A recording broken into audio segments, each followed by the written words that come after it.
4월 8일 수요일, 오늘 10% 이상 급등한 종목과 그 이유에 대해서 알아보겠습니다. 오늘 장은 오후 4시 키움증권 기준으로 코스피 지수는 6.87% 상승한 5,872.34포인트로 마감했습니다. 외국인과 기관은 매수로 임한 가운데 개인은 매도로 대응했네요. 오늘 코스피 거래 대금은 35조 원입니다. 한편 코스닥 지수는 5.12% 상승한 1,089.85포인트로 마감했습니다. 외국인과 기관은 매수로 임한 가운데 개인은 매도로 대응했네요. 오늘 코스닥 거래 대금은 13조 원입니다. 그럼 본격적으로 오늘의 급등 종목들을 살펴볼게요. 오늘 10% 이상 급등한 종목은 총 152종목으로 코스피에서는 44종목, 코스닥에서는 108종목이 나왔습니다.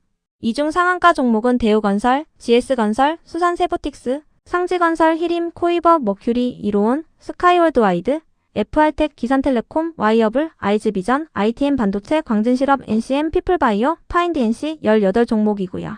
오늘 하한가 종목은 없었습니다. 총 152개의 급등 종목 중 상위 30개 종목들을 테마별로 묶어보니 3개 테마로 나눠볼 수 있었어요. 그 외 나머지는 개별 이슈로 오른 종목들인데요. 먼저 1번 재건 테마입니다. 미국과 이란이 2주간 휴전하는 방안에 합의했다고 전해졌습니다. 트럼프 대통령은 SNS를 통해 이란이 호르무즈 해협을 개방하는 조건으로 2주간 공격을 중단하겠다고 밝혔는데요. 이란도 미국의 공격이 중단될 경우 방어 작전을 중지하겠다고 밝혔어요. 미국과 이란은 종전안의 세부 내용을 확정하기 위해 금요일날 파키스탄에서 협상을 진행할 예정이라고 전해졌습니다. 파키스탄과 한국의 시차는 4시간이며 파키스탄이 한국보다 4시간 느리니 참고해주세요. 이번 휴전에는 이스라엘도 동의했다고 전해졌는데요. 이 같은 휴전 소식에 국제유가는 90달러 선으로 내려왔어요. 미국과 이란 간의 종전 협상이 긍정적으로 이뤄질 경우 중동 지역의 재건 사업이 본격화될 것이라는 기대감이 나오고 있습니다. 이 같은 소식 속 재건 관련주들이 강세로 마감해 주었네요. 이 중에서도 히림은 국내 건축업계 최초로 이란에 진출했다는 특징주가 붙어주며 상한가로 마감했습니다. 전진건설로봇은 재건 필수템인 콘크리트 펌프카 사업을 하고 있다는 점이 부각되고 있습니다. 화성밸브는 과거에 이란 국영 가스공사와 쿠웨이트 국영 석유회사의 공식 벤더사로 등록된 이력이 부각되고 있습니다. 그 밖에도 최근 원전 관련주로 부각됐던 건설기업들이 재건 관련주로도 묶이며 상승세를 보이고 있습니다. 상한가를 닫아준 순서는 히림, 상지건설, 대우건설, 수산세보틱스, GS건설 순입니다. 다음은 이번 통신장비 테마입니다. 엔비디아가 마벨 테크놀로지에게 20억 달러를 투자한다고 발표하면서 통신장비 기업들이 강세를 이어오고 있습니다. 이번 투자를 통해 엔비디아와 마벨 테크놀로지가 협력하게 되면서 통신장비와 인공지능 간의 경계가 허물어지며 통신장비 시장이 확대될 것이라는 기대감이 나오고 있습니다. 그 밖에도 작년에 스타링크가 한국에서 서비스를 개시한 가운데 6세대 이동통신기술 발전이 가속화될 것이라는 전망이 나오고 있는데요. 스타링크는 일론 머스크의 우주항공 기업인 스페이스X의 위성통신 서비스이니 참고해주세요. 이 같은 소식들 속에서 통신장비 기업들 간의 순환매가 나오고 있습니다. 상한가를 닫아준 순서는 코이버, 이로온, 기산텔레콤, 머큐리, 와이어블, FR텍, 아이즈비전 순입니다. 다음은 3번 반도체 테마입니다. 어젯밤 미국장은 3대 지수가 혼조세를 보였습니다. 트럼프 대통령이 제시했던 이란과의 협상 마감 시한을 앞두고 3대 지수가 혼조세를 보였는데요. 중재국인 파키스탄이 미국과 이란에게 2주간의 휴전을 요청했다고 전해지면서 장 막판에 미국 증시가 반등하는 모습이 나왔습니다. 특히 브로드컴은 구글 및 엔트로픽과의 협력 관계를 확대한다고 공시하면서 6%의 상승세를 보였는데요. 인텔은 일론 머스크의 인공지능 칩 생산 프로젝트인 테라팹에 합류한다고 밝히며 4%의 상승세를 보였습니다. 한편 미국장 마감 후 미국과 이란이 휴전에 동의했다는 소식이 전해지면서 오늘 국내 증시는 급등세로 출발했는데요.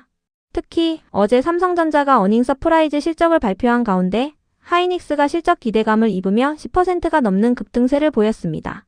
이 같은 분위기 속 반도체 관련주들이 강세로 마감해 주었네요. 이 중에서도 ITM 반도체와 YMT는 아이폰 관련주로도 묶이는 종목인데요. 애플이 9월달에 폴더블 아이폰을 공개할 것으로 전망되는 가운데 아이폰 관련주 일부가 상승세를 보였으니 참고해주세요. 상한가를 닫아준 순서는 NCN, ITM 반도체 순입니다. 특히 NCN은 이틀 연속 상한가로 마감했습니다. 그 외 나머지는 개별 이슈로 오른 종목들입니다. 먼저 파인드NC와 광진실업이 상승했습니다. 한국거래소가 코스닥 부실 기업을 퇴출시키기 위해 속도를 내고 있는데요. 시가총액 미달 요건을 강화하고 동전주를 퇴출 대상에 포함시키는 등 상장 폐지 요건을 강화하고 있어요. 이에 동전주들이 주식 병합 등을 통해 동전주에서 탈출하려는 움직임을 보이고 있는 가운데 동전주 및 소형주 일부가 강세를 보이고 있습니다. 이 중에서도 파인DNC는 지난달에 주식 병합 공시가 올라온 바 있습니다. 이어서 스카이 월드와이드는 언론을 통해 작년부터 올해 1분기까지 30여 건의 사업을 수주했다고 밝히며 상한가로 마감했습니다. 스카이 월드와이드는 공공기관의 주요 사업을 수주하면서 인공지능 전환에 필요한 핵심 파트너사로 부상하고 있다고 전해졌습니다. 다음으로 피플바이오는 어제 장마감 후 적정 이견의 감사보고서를 제출했는데요. 이와 함께 환기 종목에서 해제된다는 공시가 올라오며 오늘 상한가로 마감했습니다. 이어서 헬릭스미스가 상승했는데요. 헬릭스미스의 중국 파트너사인 노스랜드가 헬릭스미스의 유전자 치료제인 엔젠시스를 기반으로 신약을 개발 중인 가운데 주요 검토 항목을 모두 통과하며 최종 승인 판단 단계에 진입했다고 전해졌어요. 이르면 이번 달 안으로 최종 승인 여부가 결정될 것으로 전망되는 가운데 승인 기대감을 입으며 강세를 보였습니다. 그 밖에도 오늘 시장이 반등하면서 바이오 기업들이 상승세를 보인 것으로 파악됩니다. 참고로 삼천당 제약은 오늘 정규장에서 하락세로 마감했지만 대체거래소에서 강세를 보이고 있으니 체크해주세요. 어제 장마감 후 삼천당 제약의 경구제형 플랫폼인 에스페스의 특허를 대만 기업인 서밋바이오테크가 출원했다는 단독 기사가 있었는데요. 에스페스는 삼천당 제약의 핵심 기술로 알려져 있는데 해외 기업이 특허를 대신 출원했다는 점이 의문으로 떠올랐어요. 삼천당 제약은 해당 기술의 소유권은 전적으로 삼천당 제약에게 있다고 해명했는데요. 삼천당 제약은 오늘 정규장 마감 후 에스페스에 대한 대만 특허 등록을 완료했다며 대만 기업인 서밋바이오테크를 출원인으로 진행했지만 권리와 상업화 권한은 삼천당 제약이 보유한다고 설명했습니다. 해당 사안에 대해 재차 해명하면서 대체거래소에서 반등세를 보인 것으로 추정됩니다. 다음으로 FN가이드와 증권사들이 상승했습니다. 증시가 반등하면서 증권사들도 상승세를 보인 것으로 파악되는데요. FN가이드는 온라인 금융정보 제공업체로 금융기관과 연구기관에게 금융정보를 유통하는 서비스 사업을 하고 있어요. 자산운용사들 일부가 ETF를 만들 때 FN가이드가 제시한 종목과 비율을 기반으로 ETF를 만든다고 알려져 있는데요. 해당 ETF를 매수하는 사람들이 늘어날수록 ETF의 자산 총액이 커지게 되며 FN가이드가 자산운용사로부터 거둬들이는 수수료도 늘어나게 됩니다. 오늘 시장이 반등하면서 지수 관련 ETF도 상승세를 보인 가운데 FN가이드가 수혜 기대감을 입으며 상승세를 보인 것으로 추정됩니다. 그럼 오늘의 거래량과 거래대금 상위 종목들을 시장별로 살펴보고 마칠게요. 대체거래소 도입으로 인해 3시 30분까지의 데이터와 다소 차이가 있을 수 있습니다. 먼저 코스피 시장에서 거래량 상위를 기록한 종목을 살펴보겠습니다. 1위가 대우건설, 2위는 삼성전자, 3위는 남선알미늄, 4위는 흥하해운, 5위는 한국앙코르유전, 6위는 광전자, 7위는 서울식품, 8위는 GS건설, 9위는 KBI 동양철관, 10위는 신성이엔지입니다. 이 중 10% 이상 상승한 종목은 대우건설, GS건설입니다. 모두 건설 기업이자 원전 관련주로 부각되며 상한가로 마감했습니다. 한편 코스닥 시장에서 거래량 상위를 기록한 종목은 1위가 대한강통신, 2위는 우리기술, 3위는 한국첨단소재, 4위는 기가레인, 5위는 CS, 6위는 캡스톤 파트너스, 7위는 삼표시멘트, 8위는 모아데이터, 9위는 파워넷, 10위는 아이즈비전입니다. 이 중 10% 이상 상승한 종목은 대한강통신, 우리기술, 삼표시멘트, 모아데이터, 아이즈비전입니다. 대한강통신과 아이즈비전은 통신 관련주로 부각되었습니다. 우리기술은 원전 관련주입니다. 삼표시멘트는 재건 테마가 상승한 가운데 시멘트 관련주로 부각되었습니다. 모아데이터의 급등 이유는 파악되지 않았는데요. 모아데이터는 AI 관련주로 묶이는 종목이니 참고해주세요. 다음으로 코스피 시장에서 거래대금 상위를 기록한 종목을 살펴보겠습니다. 1위가 삼성전자, 2위는 하이닉스, 3위는 대우건설, 4위는 현대건설, 5위는 현대차, 6위는 GS건설, 7위는 DLENC, 8위는 삼성 E&A, 9위는 삼성전기, 10위는 두산에너빌리티입니다. 이 중 10% 이상 상승한 종목은 하이닉스, 대우건설, 현대건설, GS건설, DLENC, 삼성전기입니다.